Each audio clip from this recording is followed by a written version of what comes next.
Okay, welcome back to another episode of Cooking with Mr. Dan. Today we're going to make us another pizza. I'm making a pizza crust, but this pizza crust, I'm telling you, is it's a carnivore pizza crust. It could be ketovore, whatever you want to call it. However, it is one of the best, if not the best, pizza crust that I've made on the carnivore diet, aside from just the meat. Okay, so I found this on I think it was porkrinds.com. They have a bunch of recipes in there. I picked out another 2 of them. I got the tostada shells and regular taco shells, so I'm going to be doing those also. But this pizza crust is just phenomenal. So without further ado, let's get to it.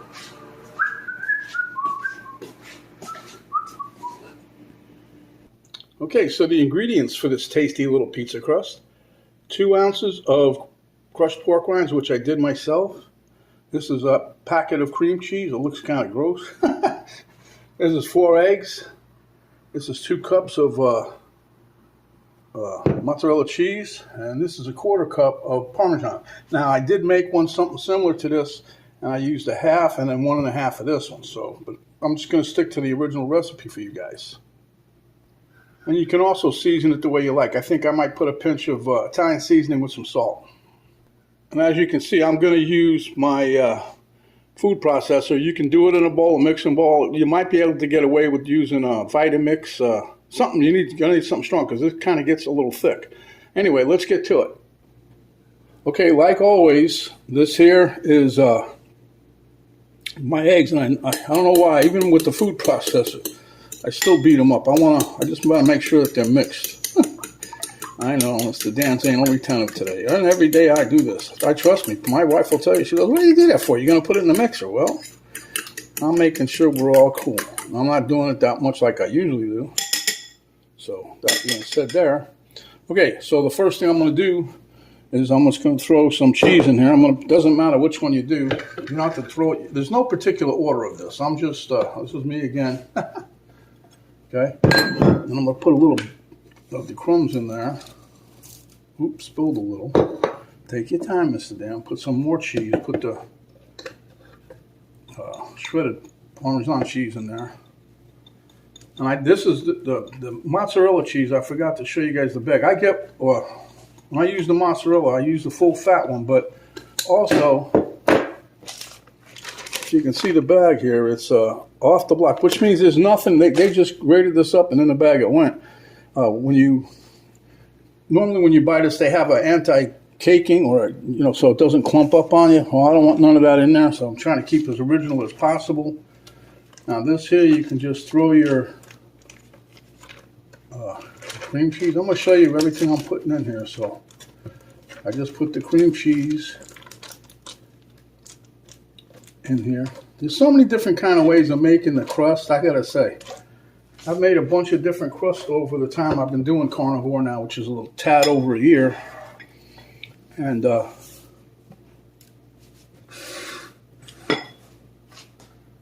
this by far is the best one. I mean, I tried them with cream cheese, I tried them with yogurt, I tried everything. But this one I really, really, really think is the best. And somebody might think so, and somebody might not. All right, so then I'm going to put the egg in there. Now this is how quick this is if you have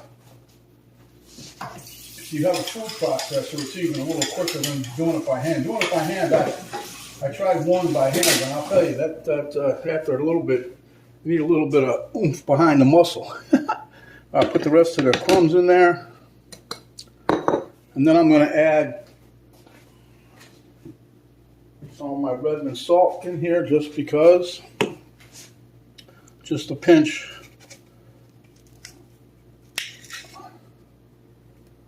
And we're going to put some of that in there.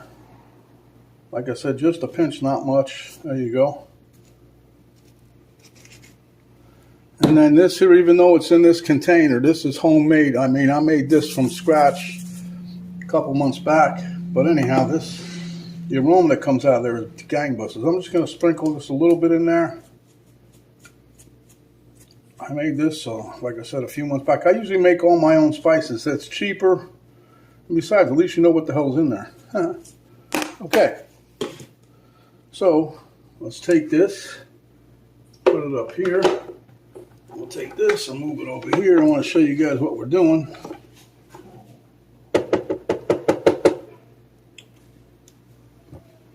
Put that over there.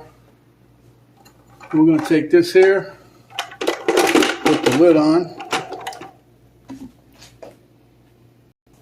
Now you see all the ingredients is in there. I'm going to put the lid on, and then I'm going to pulse it a couple times. I'm going to just show you, this is how neat this is. See that just after a little bit, a lot of it's already mixed in. Now we're going to have the fun part of it.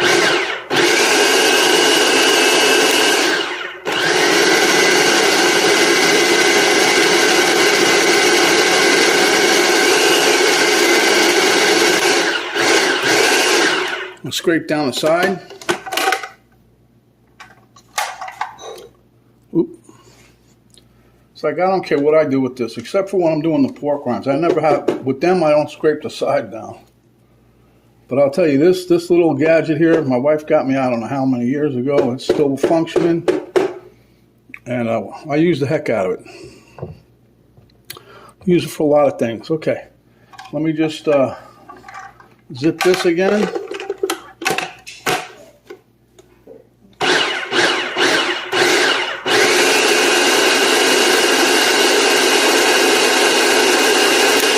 Okay, that should be it. My dog, as you can tell, loves the food processor. All right, let me take this out. I want to just show you guys. Look at the batter on here. Look. It kind of almost hangs on the spoon. See? Oop, just plop that one right there.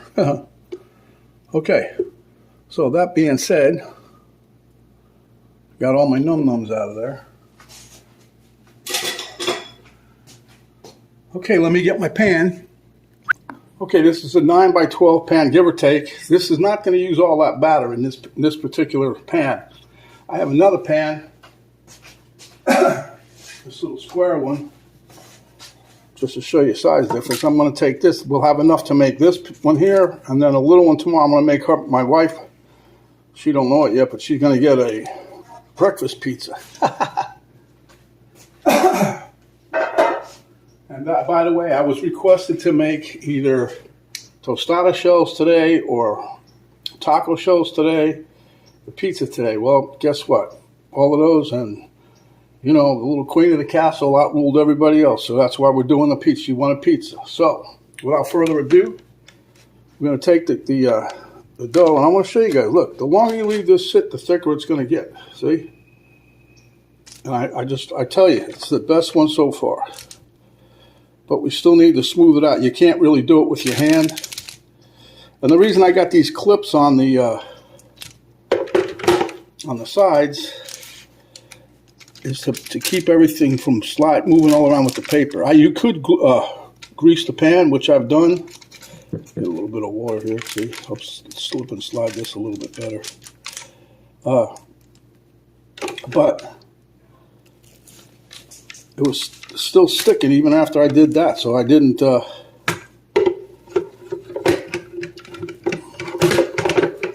decided to use the parchment paper.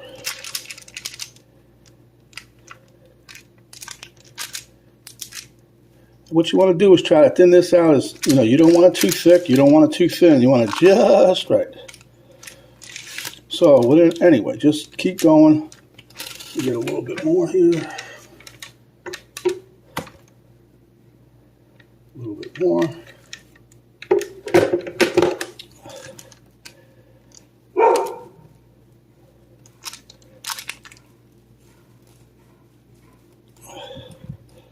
All right, so not to waste time here, you guys will see what this is done, but I'm just going to smooth it out. Okay, so as you can see, what I do is I just keep, now I'm pretty much done leveling it out. It takes a little bit of, this is a little bit of spoon, spatula work, whatever. And what really helps it along is you dip it in a little bit of water, and it really makes it slide pretty nice. I don't have this that thick, trust me. You use the whole thing for a thicker crust. I don't like the real thick crust. I like a little crunch to it. And you will get a little crunch with this one. It holds up in the refrigerator, but it doesn't last that long, really. Okay, so now we got the oven preheating at 425. I'm using my mini oven, by the way. Not that it really matters, but I don't want this kitchen any more warmer than it already is, see. I'm trying to time this perfect so when my little honey bun gets home here from her little volunteer excursion that she does every Saturday, this will just about, if not done, it'll be just about done. Give her a little treat. Okay, so we're done. And I want to show you what's left in here. Is going in that other pan. We're going to make a number 2, but that's for tomorrow. It'll hold good in the refrigerator tonight. All right, let me put the oven on. I was going to do that, but a lot of times I get ahead of myself and then it beeps. And then I'm not ready. I got this oven set at 425. Yeah, 425. And I also have it set for 20 minutes. So we'll be right back once the oven's heated up. Okay, guys, here you go. 425, it says start. We hit the button. 20 minutes. Boom. We'll see you then. Okay, so like I said, we're going to take this crust is for tomorrow, but as you can see, like I said, it would fit perfect in that pan. Look. Right to the edge, okay? Then, only thing I didn't take out yet was the cheese. I don't want it to get too soft, but now we got the fixings for the topping. I've got some Alfredo sauce, or homemade Alfredo. Now you can get this in a jar from the store. There's a bunch of them out there that are pretty good, but you got to watch what they put seed oil in there, or they put fake cheese. You know, you got to watch what's the ingredients that's in there. Make sure limited calories, no sugars. Okay. Here's my meat, some leftover steak from last night and the night before. That's going on there. And by request of the queen of the castle, I don't know why, but she wants pepperoni on this. She loves pepperoni. Her and pepperoni cheese, I don't care what it is. But those are the ingredients for the topper. So as soon as this comes out of the oven, speaking of the oven, what you want to do is try to check out the dough as it's cooking, because you don't want it to burn. You want it to get a nice golden brown color. But check it around the 12-minute mark or so. That way, you know, you can look. Right now, I think it's been in about 8 minutes, but you can check it. So if you have to rotate the pan, if it's getting too done on one end or the other, rotate it around.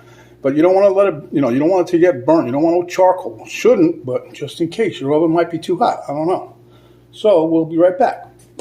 Okay, this is why I say check it at the 8-minute mark or 12-minute mark, which gives you 8 minutes left on the clock. And you can see this is pretty evenly cooked.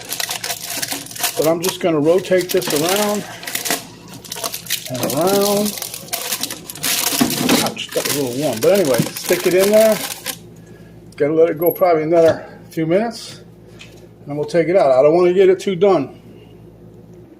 Now, ladies and germs, this is just the crust. So we're going to let this cool a bit. I'm going to flip it over and then we'll make the pizza. And while that's cooking, if you notice, something's missing from right here. I popped the other one in there. Just get that going. Okay, guys, so you can see it's cooled down some. It's still warm to the touch. So I give it another piece of parchment paper. Move you guys back just a tad bit here.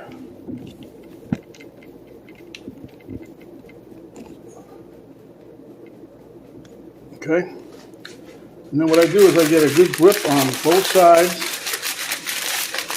And what we're going to do is pull it taut and then flip. Okay? And then gently peel back your paper. And there's what you have.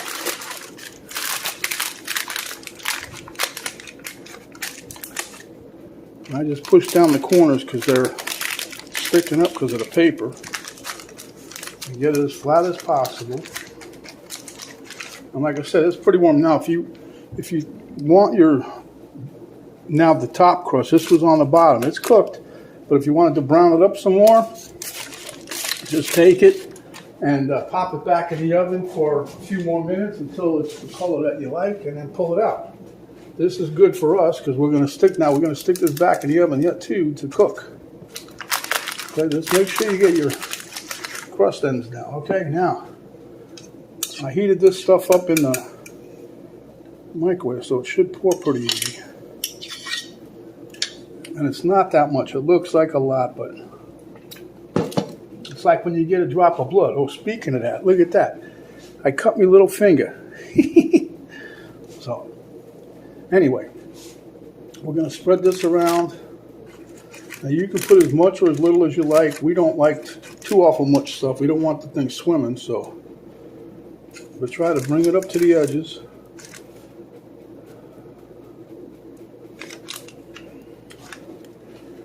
And this is the Alfredo sauce. Put some heavy cream, some butter, some of your favorite cheese. Like I use provolone in this. You can use shredded parm. You can use a little mozzarella, but you want to get it to where you get a nice creamy consistency. You put a little bit more on here, just a tad. The rest of this, whatever I don't use here, I will use tomorrow. Okay, so the Queen of the Castle just arrived. And to my dismay, I was supposed to make a sausage pizza, but that was still frozen and I didn't feel like messing with it. So I'm the one that made the meat. So basically, Mr. Dan screwed up the pizza because she wanted sausage and pepperoni. But that's okay, she said. We'll have a meat lovers. We'll have the cut up little pieces of steak we had, and we'll put this on here, and we'll call it a meat lover pizza. I'm down with that, I says. So this is what we got. We got some pepperoni going down. She loves the pepperoni, and she loves cheese. So this is right up her alley. But this is good either way. But the original intent, I guess, was something that I missed on. Didn't miss it because the sausage was still frozen. But because I am the little chefette here, yeah, little chefette, I should have known better. Huh? And as per usual, I cut a couple extra little slices of this. I notice I cut them in little triangle things here. That's because when you bite it, you don't slide off like a whole slice or a half a slice into your yappadoo.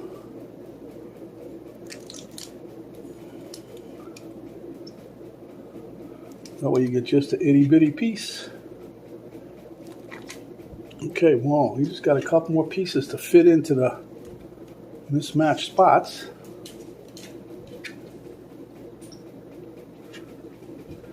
Okay, here we go. One more piece left. Where does it go? We'll put it right here.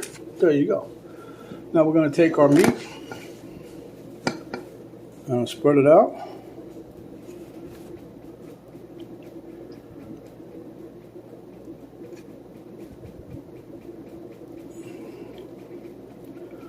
Do like I say, not as I do. Kind of get it even spread. Don't clump it up. But anyway, this meat is perfect for this. It would have been more perfect if I would have made just a steak and cheese pizza like I wanted to. But then, no, I remember somebody wanted pepperoni, which, as we can find out later on to the story,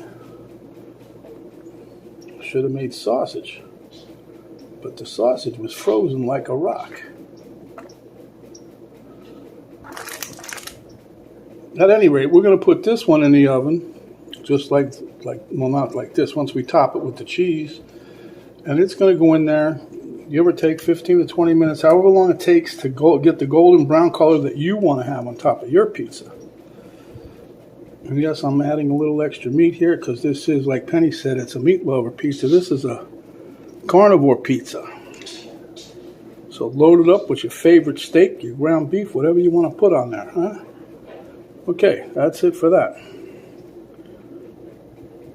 Boy, I wish this was mushrooms and onion, sausage, mushroom, and onion pizza. That would have been good. Now let me get the cheese. Okay, guys, I started putting what was left in one bag of the mozzarella, so now we'll just put a little extra here. See, like this for me would be perfect, and my wife doesn't know it yet, but it's going to be perfect for her too. How about this, little Miss Penny Do? I'm going to put a little up. Just a couple of spots you missed. Get out of my face.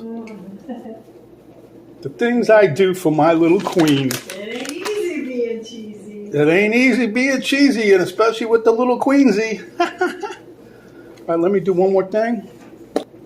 Okay, so like, remember what I said in the beginning of the video, like a carnivore, ketovore kind of pizza deal?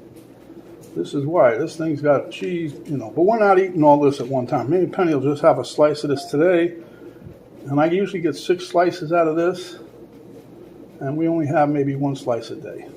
Little snack, if you will, if you're feeling snackerish. Okay, so here you go. This is going in the oven. As soon as it beeps, I'm popping it in. Okay, guys, fresh out of the oven. It damn sure looks good, smells good, and we'll be right back once it cools. Okay, Mama said let's go. So we're going to cut us a piece here.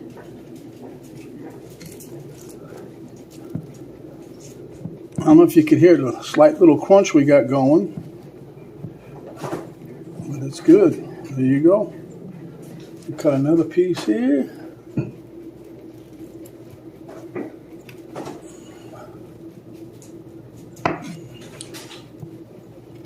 It's about that stupid pepperoni. All right, let me dish this up. We'll be right back, eh? Since my wife likes the pepperoni, you see what's dangling on the corner? Okay, well, she beat feet with her slice, so here's mine. Let's take a bite.